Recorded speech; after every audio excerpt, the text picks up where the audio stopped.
नमस्कार। आज हम बात करेंगे माँ दुर्गा का जो 8वां रूप है, जिनको हम लोग महागौरी के रूप में जानते हैं, उन्हीं के विषय में। जैसा कि हम सब जानते हैं कि नवरात्रि के समय में माँ दुर्गा का 9 दिन का पूजा होता है और प्रत्येक दिन माँ दुर्गा का अलग अलग रूप का पूजा किया जाता है। 8वां दिन माँ दुर्गा का महागौरी के रूप में पूजा होता है। तो यहां हम यह समझने का हम लोग कोशिश करेंगे कि माँ दुर्गा का, माँ पार्वती का यह महागौरी नाम क्यों पड़ा और देवताओं ने, ऋषि मुनियों ने उनकी स्तुति इस रूप में क्यों किए। तो इसके लिए आपको थोड़ा बैकग्राउंड समझना होगा कि बहुत समय पहले 2 राक्षस हुए, शुंभ और निशुंभ। ये दोनों काफी बलशाली, काफी बलवान राक्षस थे और वे इतने बलशाली थे कि अपने बाहुबल के दम पर जितने भी देवता लोग थे सबके ऊपर वो अपना कब्जा कर लिए थे, सबको जीत लिए थे। जितने देवी देवता लोग थे सब परेशान थे। हर जगह अधर्म फैलना शुरू हो गया था, धर्म का हानि हो रहा था, जिससे देवता लोग भी काफी कमजोर होते जा रहे थे, क्योंकि कोई भी धार्मिक अनुष्ठान नहीं हो पा रहा था। सभी ऋषि मुनि, सब लोग काफी परेशान थे। ये सब को देखते हुए सब लोग भगवान शिव के पास गए और वहां पर जाकर के मां पार्वती से अपनी दुखड़ा सुनाए। मां पार्वती देवताओं और ऋषि मुनियों की रक्षा के लिए, धर्म की रक्षा के लिए आगे आईं और वे युद्ध करना शुरू कर देती हैं। वह काफी घोर युद्ध होता है। मां पार्वती और शुंभ और निशुंभ के साथ साथ जितने भी राक्षस लोग थे, वे सब के साथ में काफी घोर युद्ध होता है। कुछ काल के बाद में वे जितने भी राक्षस थे वे सारे मारे जाते हैं।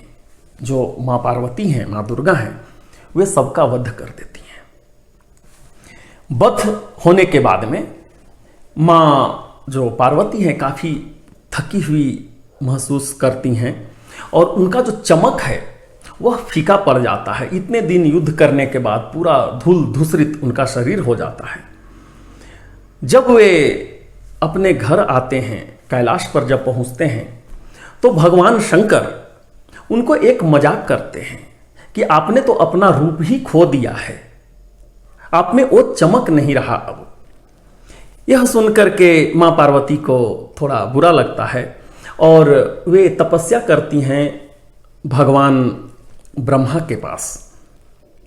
भगवान ब्रह्मा आते हैं, मां पार्वती अपनी पीड़ा उनको सुनाते हैं कि मेरा जो चमक चला गया है उसको पाने का क्या उपाय है।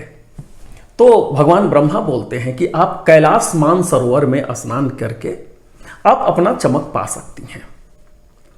माँ वैसा ही करती हैं। जब वे कैलाश मानसरोवर में स्नान करती हैं तो वे काफी पहले से ज्यादा, मतलब उनके अंदर चमक आ जाता है। इसके बाद से उनको महागौरी के रूप में जाना जाता है। और चूंकि वे जितने भी राक्षस थे सबको मार दिए थे, देवताओं का जो दुख था वो सबको हरण कर लिए थे, इसीलिए जितने देवी देवता, मतलब ऋषि मुनि सब थे, वे उनको उसी रूप में, महागौरी के रूप में उनको स्तुति किए गंगा के किनारे में। और ये भी हमारे धर्मशास्त्र में बतलाया गया है कि महागौरी को ही अन्नपूर्णा के नाम से भी जाना जाता है। और ऐसा बतलाया गया है कि भगवान शंकर खुद मां पार्वती से, जो कि अन्नपूर्णा के रूप में थी, उन्होंने याचना किया था और इसके बदले में मां अन्नपूर्णा ने भगवान शंकर को भी दिया था।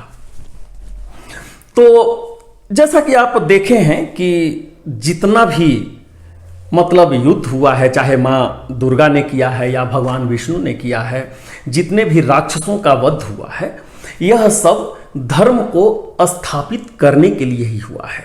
जब जब धर्म का हानि हो रहा होता है, देवता लोग, ऋषि लोग जब जब कष्ट में रहे हैं, मानव लोग जब जब कष्ट में हुए हैं, तब तब चाहे भगवान विष्णु हो या फिर माँ दुर्गा हो या और भी जितने भी देवी देवता लोग हैं, सब लोग आगे बढ़कर आए हैं और धर्म की रक्षा किए हैं। तो यही कारण है कि माँ दुर्गा का 8वां रूप का जो पूजा होता है महागौरी के रूप में किया जाता है।